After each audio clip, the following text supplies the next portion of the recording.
رمضان کے روزے رکھے گا اس کے پچھلے گناہ معاف کر دیے جائیں گے۔ رمضان وہ مہینہ ہے جس میں قرآن نازل ہوا جو لوگوں کے لیے سراپا ہدایت ہے۔ برکتوں و رحمتوں کا سائبان تحفہ رمضان۔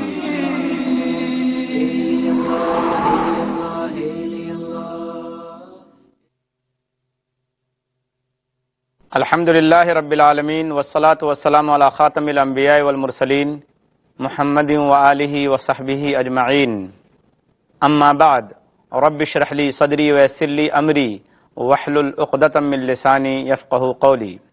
ناظرین محترم، تحفہ رمضان کی یہ 16ویں نشست ہے۔ اس میں آپ تمام حضرات کا پرتپاک استقبال ہے۔ السلام علیکم ورحمۃ اللہ وبرکاتہ۔ آج کا جو عنوان ہے وہ ہے روزہ داروں کی بعض غلطیاں۔ ناظرین کرام، روزہ دار روزے کے احکام اور مسائل نہ جاننے کی وجہ سے بعض دفعہ ایسی غلطی کر جاتے ہیں جن سے ان کا روزہ ٹوٹ جاتا ہے، یا کم سے کم روزے کے ثواب میں کمی ہو جاتی ہے۔ اور ایسے روزہ دار نہ تو مسائل کی جانکاری رکھتے ہیں اور نہ مسائل کی جانکاری حاصل کرنے کی کوشش کرتے ہیں، جبکہ اللہ کا حکم ہے فَاسْأَلُوا أَهْلَ الذِّكْرِ إِن كُنتُمْ لَا تَعْلَمُونَ، سورہ نحل سورہ نمبر 16 آیت نمبر 43، کہ تم ان لوگوں سے پوچھو اگر تم جانتے نہیں ہو جو جانکار ہیں۔ ہمارے سماج میں اور ہماری مسلم سوسائٹی میں اور ہم مسلمانوں میں جو ایک بہت بڑی خرابی پیدا ہو گئی ہے اور ایک عام بیماری ہے، وہ یہ ہے کہ ہمارے اندر تحقیق کرنے کا، مسئلہ و مسائل پوچھنے کا جذبہ ختم ہو گیا۔ ہم جب صحابہ کرام کی زندگی کو دیکھتے ہیں، ان کے حالات کا مطالعہ کرتے ہیں اور سیرت کی کتابیں پڑھتے ہیں تو ہمیں معلوم ہوتا ہے کہ صحابہ کرام آپ صلی اللہ علیہ وسلم کے پاس آتے اور اپنے مسائل کے بارے میں آپ صلی اللہ علیہ وسلم سے دریافت کرتے، زندگی کے ایک ایک مسئلے کے بارے میں وہ تحقیق کرتے، اس کا حل پوچھتے۔ لیکن آج ہمارا حال یہ ہے کہ ہم بہت سارے ناجائز کام کر گزرتے ہیں، اور پھر جب ہماری گاڑی پھنستی ہے اور جب ہم پریشان ہوتے ہیں، اس کے بعد پھر علماء کی طرف رجوع کرتے ہیں۔ ہونا یہ چاہیے کہ ہم کوئی بھی کام کرنے کے لیے جائیں، اس سے پہلے کہ ہم وہ کام کریں، ہمیں اس کام کے بارے میں جو معلومات ہیں، جو مسائل ہیں، وہ جمع کرنے چاہیے اور پھر اس کے بعد وہ کام کرنا چاہیے۔ روزے ہی کی مثال کو لیجئے کہ روزہ کتنی بڑی اور اہم عبادت ہے کہ اللہ تبارک و تعالیٰ نے جتنے فرائض قرار دیے ہیں، جن چیزوں کو فرض قرار دیا ہے، ان میں سے ایک روزہ بھی ہے۔ ظاہر بات ہے یہ کتنا اہم کام ہے، یہ کتنی بڑی عبادت ہے۔ اس لیے آدمی کو چاہیے اور ہر روزہ دار کو چاہیے کہ وہ روزے کے بارے میں بنیادی مسائل اور معلومات حاصل کرے، موٹے موٹے مسائل کی جانکاری حاصل کرے، تاکہ اس کا روزہ صحیح ہو، اس کا روزہ درست ہو۔ کہیں ایسا نہ ہو کہ وہ روزہ رکھ کر ایسی نادانی کر جائے، ایسی غلطی کر جائے جس سے اس کا روزہ یا اس کے روزے کا ثواب کم ہو جائے۔ ظاہر بات ہے کوئی بھی مسلمان، کوئی بھی روزہ دار یہ نہیں چاہے گا کہ وہ سحری سب کے ساتھ کھائے، جائز چیزوں سے اپنے آپ کو بچائے، اپنی خواہشات پر کنٹرول پائے، اور پھر کوئی ایسی غلطی کر جائے جس سے اس کے روزے کا ثواب کم ملے۔ اس لیے پہلی بنیادی اور ضروری چیز یہ ہے کہ ہر روزہ دار روزے کے بارے میں موٹے موٹے مسائل، اہم مسائل کی جانکاری حاصل کرے، اور زیادہ مسائل کی معلومات کے لیے دینی کتابوں کا مطالعہ کرے، ایسے علماء کے پاس جائے جو بھروسے کے قابل ہوں، یا جنہیں وہ جانتا ہو کہ وہ قابل بھروسہ عالم ہیں، وہ عالم باعمل ہیں، ان کے پاس جا کر ان کتابوں کی معلومات حاصل کرے جو روزے کے سلسلے میں مددگار ثابت ہوں۔ بہت سارے روزہ دار روزہ رکھ کر گناہوں کا کام کرتے ہیں، حالانکہ گناہ کے کام جس طریقے سے عام دنوں میں حرام ہیں، رمضان کے موقع پر بھی حرام ہیں، بلکہ روزے کے دنوں میں اس کی حرمت بڑھ جاتی ہے۔ اللہ تبارک و تعالیٰ نے صاف صاف حکم دے دیا ہے کہ وَلَا تَقْرَبُوا الْفَوَاحِشَ مَا ظَهَرَ مِنْهَا وَمَا بَطَنَ، سورہ اعراف سورہ نمبر 7 آیت نمبر 151، کہ اے لوگو، جتنے بھی بے حیائی کے کام ہیں، جتنے بھی برائی کے کام ہیں، ان کے قریب بھی مت جاؤ، چاہے وہ کھلے ہوئے ہوں یا چھپے ہوئے ہوں۔ یعنی بے حیائی کا کام کرنا یا برائی کا کام کرنا تو بہت دور کی بات ہے، ان کے قریب بھی آدمی نہ پھٹکے۔ ہمیں معلوم ہے کہ روزہ ایک دوا کی طرح ہے، اس کے لیے پرہیز ضروری ہے۔ وہ پرہیز کیا ہے؟ کہ آدمی گناہوں سے بچے۔ آدمی روزہ رکھتا ہے اور گناہوں سے نہیں بچتا، جائز چیزوں سے اپنے آپ کو بچاتا ہے، ناجائز چیزوں سے نہیں بچتا، تو اس کا روزہ کیسے صحیح ہوا؟ آپ نے دیکھا ہوگا بہت سے روزہ داروں کو کہ روزے کی حالت میں گناہوں سے بچنے کا اہتمام نہیں کرتے۔ اس لیے ضروری ہے کہ ہر مسلمان، ہر روزہ دار روزے کی حالت میں گناہوں سے مکمل طور پر اپنے آپ کو بچائے اور پرہیز کرے۔ بہت سے روزہ دار ایسے ہیں کہ انہوں نے روزہ تو رکھا ہوا ہے، اور یہ بالکل عام بیماری ہے جو وبا کی شکل اختیار کرتی جا رہی ہے ہماری سوسائٹی کے اندر، ہمارے سماج کے اندر، کہ رمضان کے دنوں میں روزہ رکھا ہوا ہے، روزے سے ہیں لیکن ٹی وی کے اوپر سیریل دیکھ رہے ہیں، گانے دیکھ رہے ہیں، گانے سن رہے ہیں، یا پھر تھیٹروں کے اندر جا کر پکچریں دیکھتے ہیں، یا اپنے گھروں میں، گاڑیوں میں یا آفسوں میں ریڈیو یا ٹیپ لگا کر فلمی گانے سنتے ہیں۔ جو حضرات ایسا کرتے ہیں تو کیا وہ اللہ کو غصہ دلانے والی حرکت نہیں کرتے؟ ظاہر بات ہے کہ ایسے عمل سے اللہ ناراض ہوتا ہے۔ دست گوید من چنی دزدیدام، لب بگوید من چنی بوسیدام، چشم گوید کردام غمزہ حرام، گوش گوید چیدام سول کلام۔ یہ فارسی پرشین کے اشعار ہیں۔ ان کا مطلب یہ ہے کہ قیامت کے دن اللہ تبارک و تعالیٰ کے سامنے انسان کے ہاتھ گواہی دیں گے کہ میں نے اس طریقے سے چوری کی، انسان کے ہونٹ گواہی دیں گے کہ اس طریقے سے میں نے ناجائز بوسہ لیا، انسان کے کان بولیں گے، کان گواہی دیں گے کہ میں نے فلمی گانے سنے، اور انسان کی آنکھ گواہی دے گی کہ میں نے گندے پوسٹروں کو دیکھا۔ اس لیے ہر روزہ دار کے لیے ضروری ہے کہ اگر وہ چاہتا ہے کہ اس کو روزے کا پورا پورا ثواب ملے تو وہ ان تمام برائیوں سے اپنے آپ کو بچائے، تبھی اس کا روزہ کامیاب ہوگا اور اس کو روزے کا پورا پورا ثواب ملے گا۔ رمضان کے دنوں میں کچھ روزہ دار ایسے ہیں، آپ نے دیکھا ہوگا کہ وہ کھلانے پلانے کا اہتمام کرتے ہیں۔ بے شک روزہ داروں کو افطار کرانا یقیناً بہت بڑی فضیلت کی بات ہے، لیکن اس میں خاص طور پر اندر لوگ افطار اور سحری کے اندر فضول خرچی کرتے ہیں، اللہ کی نعمتوں کو برباد کرتے ہیں۔ یاد رکھیے، رمضان کا مہینہ سخاوت کرنے کا مہینہ ہے، لیکن اس مہینے کے اندر بھی اور اس مہینے کے باہر بھی فضول خرچی کی بالکل اجازت نہیں۔ بے شک آپ شوق سے روزہ داروں کو افطار کرائیے، ان کو کھلائیے، لیکن فضول خرچی کی اجازت شریعت میں بالکل نہیں دی جائے گی۔ اللہ کا صاف صاف فرمان موجود ہے، وَكُلُوا وَاشْرَبُوا وَلَا تُسْرِفُوا إِنَّهُ لَا يُحِبُّ الْمُسْرِفِينَ، سورہ انعام، سورہ نمبر 7، آیت نمبر 31، کہ اور کھاؤ اور پیو اور حد سے آگے مت بڑھو۔ یقیناً اللہ تبارک و تعالی حد سے آگے بڑھنے والوں کو پسند نہیں کرتا۔ لوگ سمجھتے ہیں کہ ہم افطار کرا رہے ہیں، یہ تو نیکی کا کام ہے، یہ ثواب کا کام ہے۔ بے شک اس کی ایک لمٹ ہے، اس کی ایک حد ہے، اس سے آدمی آگے نہ بڑھے، ورنہ یہ اسراف ہو جائے گا، یہ فضول خرچی ہو جائے گی، اور فضول خرچی کرنے والے شیطان کے بھائی ہیں۔ اللہ نے کہا ہے کہ ان المبذرین کانوا اخوان الشیاطین، کہ جو لوگ فضول خرچی کرتے ہیں، بیجا خرچ کرتے ہیں، وہ شیطان کے بھائی ہیں۔ جبکہ اللہ تبارک و تعالیٰ نے اپنے نیک بندوں کی، اپنے خاص بندوں کی تعریف اس طرح سے کی ہے، والذین اذا انفقوا لم یسرفوا ولم یقتروا وکان بین ذلک قواما، سورہ فرقان، سورہ نمبر 25، آیت نمبر 67۔ اللہ کے نیک بندے وہ ہیں کہ وہ جب خرچ کرتے ہیں تو اعتدال کے ساتھ خرچ کرتے ہیں، نہ فضول خرچی کرتے ہیں نہ بخیلی کرتے ہیں، بلکہ اس کے درمیان اعتدال کے ساتھ خرچ کرتے ہیں۔ اس لیے مسلمانوں کو چاہیے کہ روزہ افطار کرانے میں بھی آدمی فضول خرچی نہ کرے، بلکہ اعتدال کا راستہ اپنائے، درمیانی راستہ اپنائے۔ ایک عام بات ہماری سوسائٹی میں دیکھی جاتی ہے، اور میں روزے کے ثواب سے محروم رہ جاؤں گا۔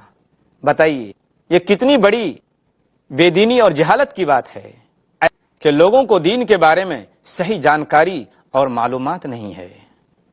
ان کو معلوم ہونا چاہیے کہ جس حدیث میں افطار کرنے کا ثواب لکھا ہوا ہے اور اس کی فضیلت بیان کی گئی ہے، اس حدیث میں صاف طور پر لکھا ہے جو مسلمان کسی روزہ دار کو افطار کرائے تو افطار کرانے والے کو جتنا ثواب ملے گا اتنا ہی روزہ رکھنے والے کو روزہ دار کو ثواب ملے گا، لیکن شرط یہ ہے کہ روزہ دار کے ثواب میں کچھ کمی نہ ہوگی۔ محترم ناظرین، ہم آپ کی خدمت میں تحفہ رمضان لے کر پھر سے حاضر ہوں گے ایک چھوٹے سے وقفے کے بعد۔ محترم ناظرین، تحفہ رمضان کے روح پرور سلسلے میں ہم آپ کا دوبارہ خیر مقدم کرتے ہیں۔ کیا فرمایا اللہ کے رسول صلی اللہ علیہ وسلم نے؟ عن زید بن خالد الجہنی رضی اللہ عنہ قال قال رسول اللہ صلی اللہ علیہ وسلم من فطر صائما کان له مثل اجرہ غیر انہ لا ينقص من اجر الصائم شیئا۔ جامع الترمذی کتاب الصوم حدیث نمبر 807۔ یعنی جو شخص کسی روزہ دار کو روزہ افطار کرائے تو اس کو اتنا ہی ثواب ملے گا جتنا روزہ رکھنے والے کو ثواب ملے گا، اس شرط کے ساتھ کہ روزہ دار کے ثواب میں کچھ کمی نہ ہوگی۔ لہذا یہ غلط فہمی ہے، یہ جہالت کی بات ہے کہ اگر ہم نے کسی کے ہاں روزہ افطار کر لیا تو اس کو ثواب مل جائے گا اور میں ثواب سے محروم ہو جاؤں گا۔ ہماری سوسائٹی میں جو ایک اور عام بات دیکھی جاتی ہے وہ یہ ہے کہ مسلمان راتوں کو بلا وجہ جاگتے ہیں اور پھر سحری کے بعد ایسا سوتے ہیں کہ ان کی فجر کی نماز چھوٹ جاتی ہے، اور بلکہ دن کا زیادہ حصہ وہ سونے میں گزار دیتے ہیں۔ یاد رکھیے، اس سے ان کے کام کا نقصان ہوگا، نمازیں قضا ہوں گی۔ ایسے لوگ قرآن پاک کی تلاوت سے محروم رہیں گے، ذکر و اذکار سے محروم رہیں گے، اور اس کے علاوہ خیر اور بھلائی کے بہت سارے کاموں سے محروم ہوں گے۔ اس لیے مسلمانوں کو چاہیے کہ رمضان کے ایک ایک لمحے اور ایک ایک سیکنڈ کو غنیمت سمجھیں اور اس سے فائدہ اٹھائیں۔ ایسا کرنا مناسب نہیں کہ بلا وجہ ہم رات کو جاگ کر اپنے وقت کو برباد کریں۔ اس لیے بہتر یہ ہے کہ آدمی تھوڑی دیر اللہ کی عبادت کرے، جب تک وہ جاگ سکتا ہے اللہ کی عبادت کرے، قرآن پاک کی تلاوت کرے، ذکر و اذکار کرے، اور رات کے ایک حصے میں سوئے بھی تاکہ دن میں چستی باقی رہے۔ ایک عام خرابی ہماری سوسائٹی کے اندر رمضان کے موقع پر کہ بعض عورتیں قسم قسم کے کھانے پکاتی ہیں اور پھر ان کا زیادہ تر وقت کھانے پکانے میں گزر جاتا ہے۔ ان کو موقع نہیں ملتا قرآن پاک کی تلاوت کرنے کا، ان کو موقع نہیں ملتا ذکر و اذکار کا، ان کو موقع نہیں ملتا کسی بھلائی کے کام میں حصہ لینے کا۔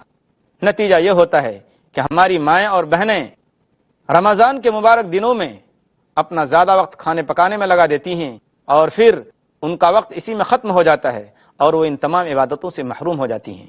کچھ لوگ ایسے ہیں جو اپنی عورتوں کو سحری سے بہت پہلے جگہ دیتے ہیں اور اس وقت ان سے کھانا بنواتے ہیں۔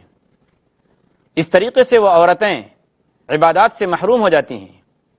اس لیے عورتوں کے لیے مناسب ہے اور بہتر یہ ہے کہ وہ وقت نکال کر افطاری سے آدھا گھنٹہ پہلے اپنے تمام جھمیلوں سے اپنے آپ کو فارغ کر لیں اور پھر افطاری سے پہلے دعا میں لگ جائیں، کیونکہ افطار کے وقت اللہ تبارک و تعالیٰ دعا قبول کرتے ہیں، اور اس طرح سے ہماری مائیں اور بہنیں بھی زیادہ سے زیادہ رمضان کے دنوں میں ثواب سمیٹ سکیں اور اپنے نامہ اعمال میں جمع کر سکیں۔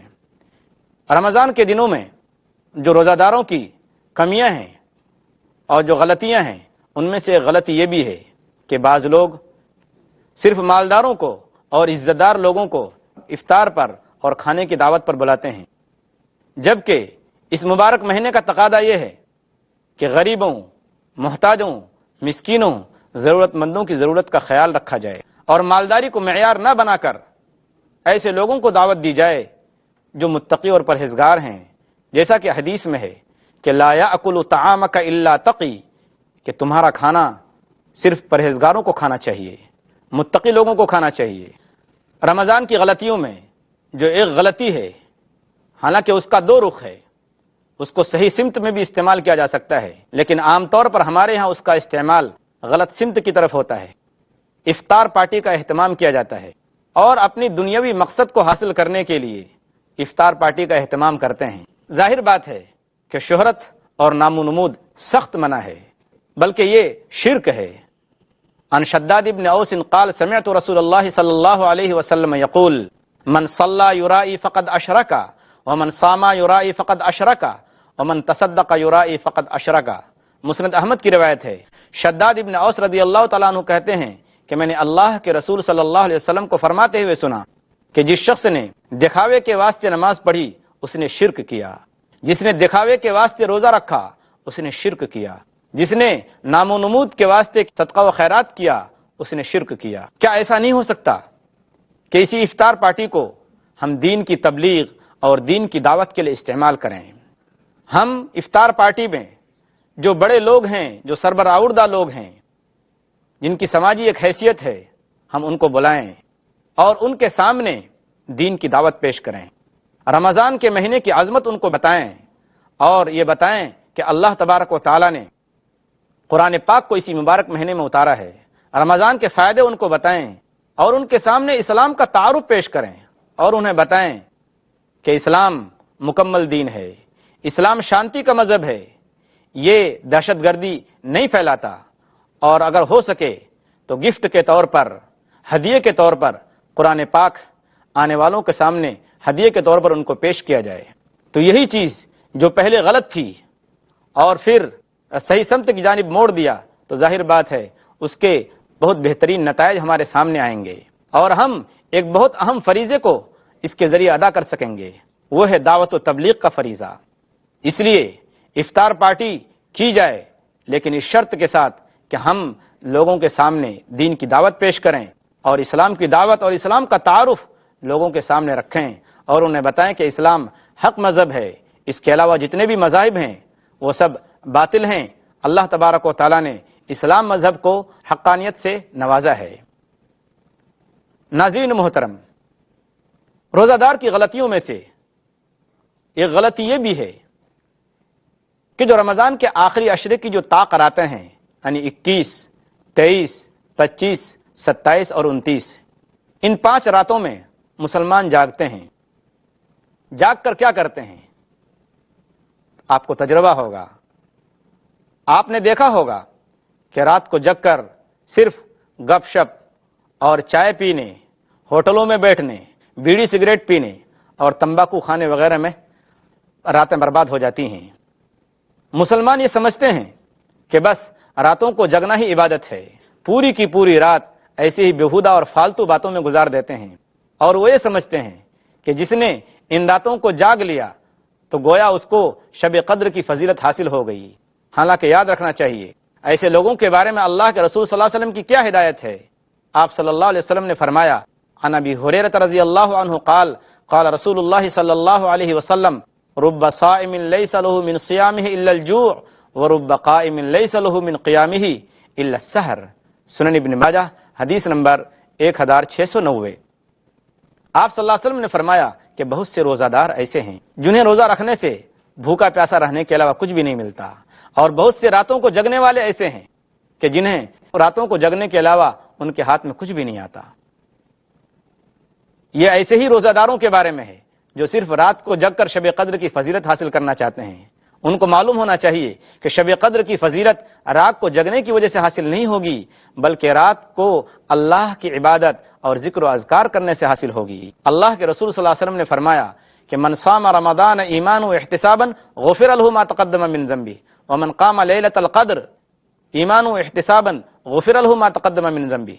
صحیح بخاری کتاب الصوم حدیث نمبر 2014۔ جس شخص نے رمضان کا مہینہ اس طریقے سے گزارا کہ اس نے ثواب کی نیت سے اور ایمان رکھتے ہوئے اللہ پر روزہ رکھا، جس شخص نے شب قدر میں اللہ پر ایمان رکھتے ہوئے اور ثواب کی نیت سے جگ کر اللہ کی عبادت کی، ایسے شخص کو شب قدر کا ثواب ملے گا اور اس کی فضیلت حاصل ہوگی۔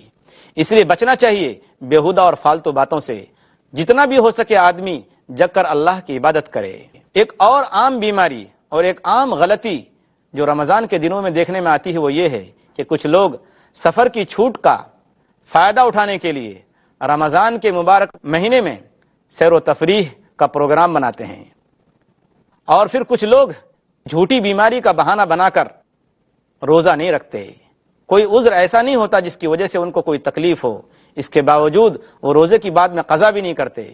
یہ لوگ دنیا والوں سے تو بچ سکتے ہیں، اپنے مکر کے ذریعے اور اپنے فریب کے ذریعے لیکن کل قیامت کے دن اللہ تبارک و تعالی ان کے مکر کو اور ان کے فریب کو سب لوگوں کے سامنے رکھے گا اور پھر ان کو اللہ تبارک و تعالی ذلیل کر کے رکھے گا۔ اللہ تبارک و تعالی ہماری اور آپ کی ایسی ذلت اور رسوائی سے حفاظت فرمائے۔ کیا جواب دیں گے ایسے مسلمان کل قیامت کے دن اللہ تبارک و تعالی کو کہ جنہوں نے جھوٹا بہانہ بنا کر جھوٹی بیماری کا حیلہ اختیار کر کے روزے کو چھوڑا؟ ہم اللہ تبارک و تعالی سے دعا کرتے ہیں اللہ تعالی رمضان میں ہونے والی غلطیوں کو دور کرنے کی ہمیں توفیق عطا فرمائے اور ہماری کوتاہیوں کو معاف فرمائے۔ آمین۔ وآخر دعوانا ان الحمد للہ رب العالمین، والسلام علیکم ورحمۃ اللہ وبرکاتہ۔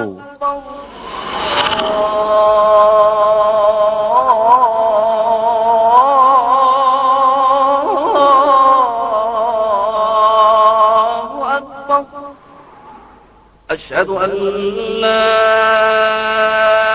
إله إلا الله،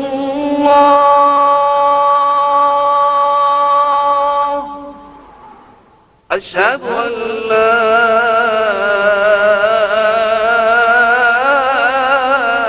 إله إلا الله،